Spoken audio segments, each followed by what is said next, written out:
katotohanan, mga kababayan. Isang kapatid hindi magsasumbong tungkol sa kabulastugan ng isang kapatid kung hindi niya tinitingnan ang kapakanan ng bayan. Nagsakripisyo si Jaime na isumbong sa taong bayan ang kanyang kapatid dahil mahal niya ang taong bayan at mayayari ang mga kababayan natin kung magpatuloy pa ang isang bangag na magmamahala sa ating gobyerno, mga kababayan. So, mga kababayan, nagagalak ako na nandito tayo ngayon, although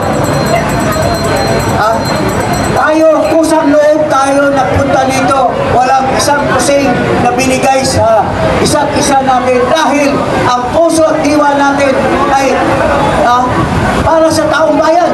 Hindi tulad ng mga iba nagrarally na bayad. At mayroon isang diwi na congressman, nakita nyo, step up daw si Marcos, step up. Si Boy Niwi! Kasi, alam mo, itong grupo ng Akbayan, hindi naman yan mananalo sa isang eleksyon. Pagka-presidente, pagka-vice-presidente. Pero gusto nila manatili si Marcos para makuha nila ang oportunidad na kung aabot si Marcos sa 2028, yung kanilang kandidata na kidnapper of minors, si Ontiveros, ay nag-ambisyon na magiging Pangulo. Pero walang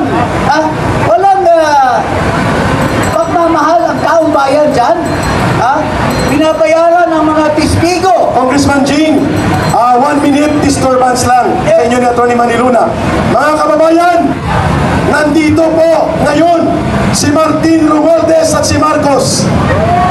Maniwala kayo, tawagin po natin si Bongbong Marcos at si Martin Romualdez. Yan! Nandito po! Yan! Si Bongbong at si Martin Romualdez! Kung ipagpatuloy mo, di ko natatay. So, ito ay pagmumukha ng mga buhaya. Sinabi na natin sa laysay ni Saldico, sila mismo ang nagnakaw, nag-insert ng pondo, pati ang program funds nilustay ni Marcos. Siya lamang ang may otoridad na mag-issue ng order na i-dispense or i-release ang pera doon sa DPWH para lamang lustayin sa mga ghost projects at sabi ni Saldico, 56 billion ang kinita ni Martin Romualdez at ni Marcos, mga kababayan. Ilang bilyon na mga tao ang magkakain ng 3 beses sa isang araw doon sa tinawag nilang ikinurakot nilang 56 billion.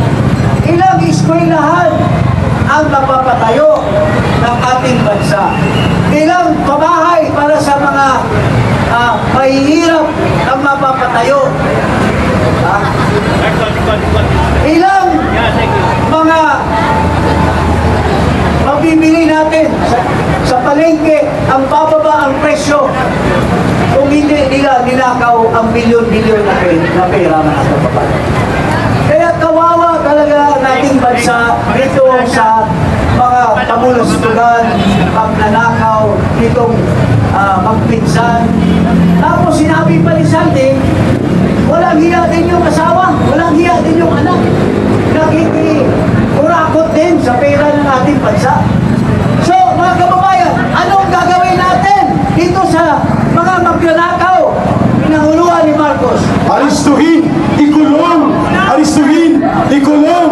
Aristuhin, ikulong! Marcos, alis ka! Marcos, alis na! Sitaw tayo! Tama! 2, 3! Marcos, alis na! Marcos, alis na! Marcos, alis na! Marcos, alis na! So, mga kababayan, hindi ko na taasan pa ang aking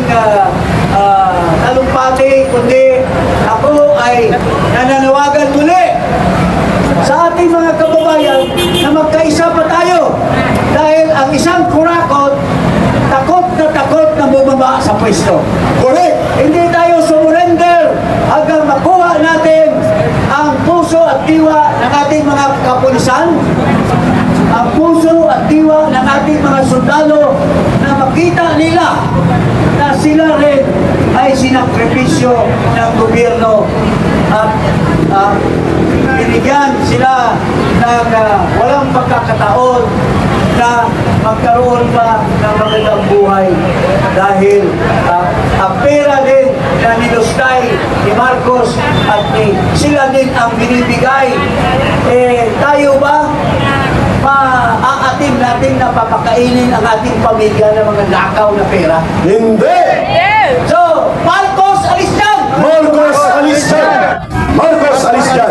Maraming salamat, dating political advisor to the Duterte government at naging kongresista, si Attorney Jing Baras. Mga kababayan, pakinggan natin ang boses ng isang abogado na naging tagapagtanggol ng mamamayan.